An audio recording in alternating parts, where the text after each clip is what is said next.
So and so, how old were you when you have a stepbrother?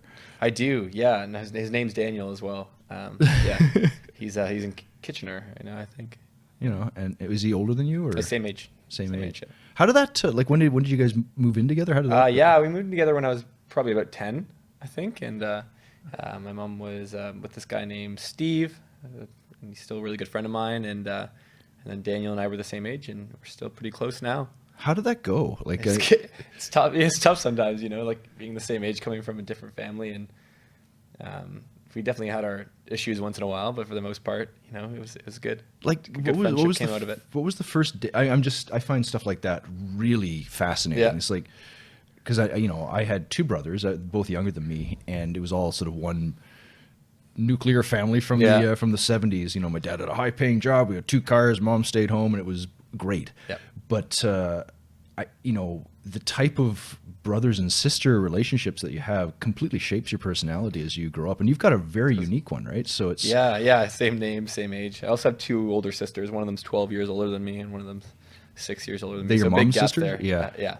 So that's interesting too, when the parents have sort of been through the grinder of parenthood. And then they had to do it again.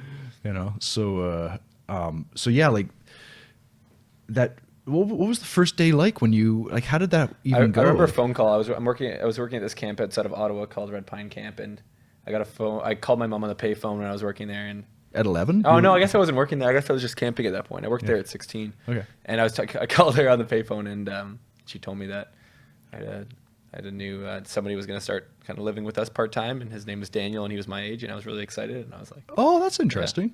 You're like at day camp or a sleepaway camp. yeah, it's a sleepaway camp. It's like And a sleepaway family camp. Wow.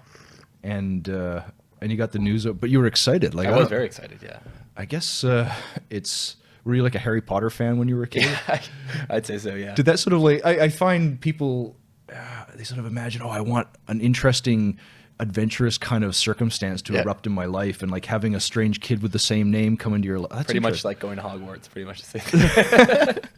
And he could play, could he already play when? He just kind of started playing guitar, and yeah, I was pretty interested in it too. There's like, I guess, a competitive nature in both of us because being the same age and interested in the same kind of things. I think we both kind of pushed each other to get better at certain things, like whether it was skateboarding, snowboarding, or whatever it was at the time.